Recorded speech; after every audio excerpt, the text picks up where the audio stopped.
Hey glass friends, just another idea around the holidays to share because honestly my brain just doesn't stop.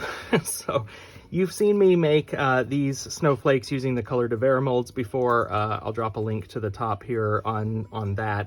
I love these colored Avera molds and I have several of them, and one of them produces this snowflake design, which is cute on its own. However, I like to hang these as ornaments, and this one in particular is tough to hang because I like them. The rest of designs all have a hole of some sort that I can slip a ribbon through, but this one does not. So, while I think some folks make it look very nice, I'm not a huge fan of incorporating the nichrome high fire wire in there as a hanger because it's just not the look I'm going for. So when I make a full set of these snowflakes, this mold has another one side by side with it that I actually really like. So I go ahead and make them anyway, and I end up with all of these that I'm not using. And so I wanted to look for ideas on how to do some things differently with these. So in one video, I fused them all together and made a candle lantern. I'll post the link to that here as well. That was kind of fun. But this year I thought, why not go to Hobby Lobby, which seems like I source a lot of stuff there, and pick up some frames. So they have these really inexpensive, I like both of these because it looks like a shadow box. It's almost kind of a reverse shadow box. There's glass on the back and I can mount something to that glass, but it's still within the box frame. And I think that's just a cool look. And they often run things half price. So these 5x5 white frames are $4.99 here in the US.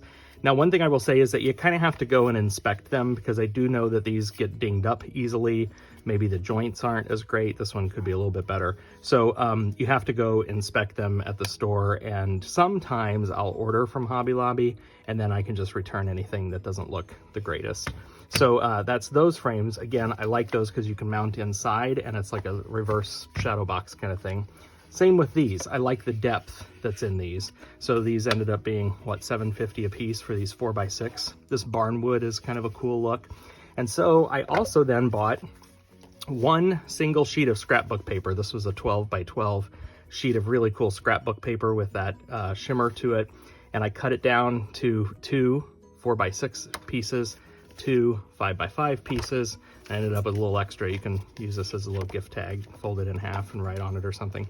So there you go. My plan here is I'm going to put the paper behind the glass as a decorative element, and then I'm going to mount these snowflakes in. Now these are, I could use for ornaments, but I like these instead.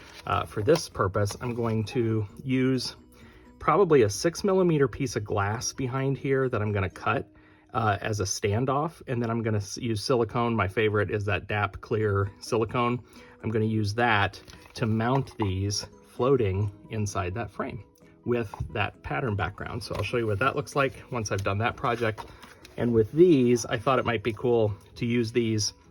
I'll do the same thing. I'll mount them with a little bit of silicone and stand them up off of, I might have to use 2 6mm pieces. I'll play with this a little bit and see what I can come up with.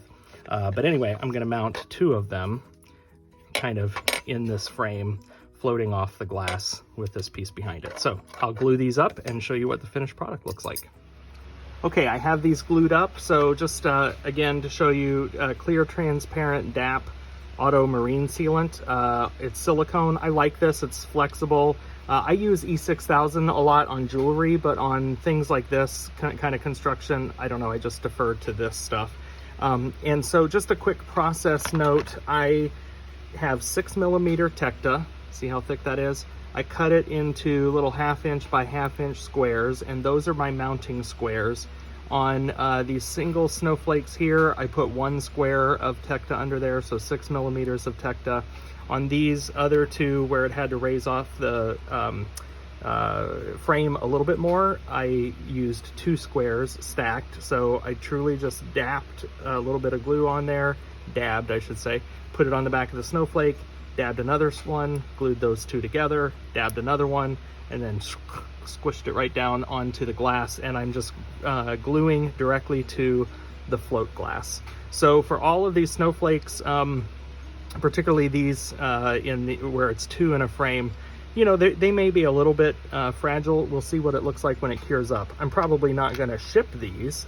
These would be local sales only, or just for display in my own house, or maybe as a gift. But there you go. I use a toothpick just to kind of clean up if I'm smushing out the silicone and I've used a little too much. I just use a toothpick to kind of clean some of that off, wipe it off, and there you go. This needs to cure for about 24 hours, so we'll come back and check it out and see how they look. Okay, I'm really very pleased with how these turned out. So they're a little sturdier in here than I thought they would be, but or on these single ones. I mean, they move just a little bit, but that's because they're using silicone, so they move. But they're really very sturdy. Very pleased with that. And these, because they're on basically 12 millimeters and a couple layers of silicone, there's a little give to them, but also very sturdy. I mean, I can carefully lift these up by the snowflakes and don't have any concerns. So I don't know, I'd have to think about it, but I might consider shipping these anyway. Fun idea, super easy, particularly if you have these molds.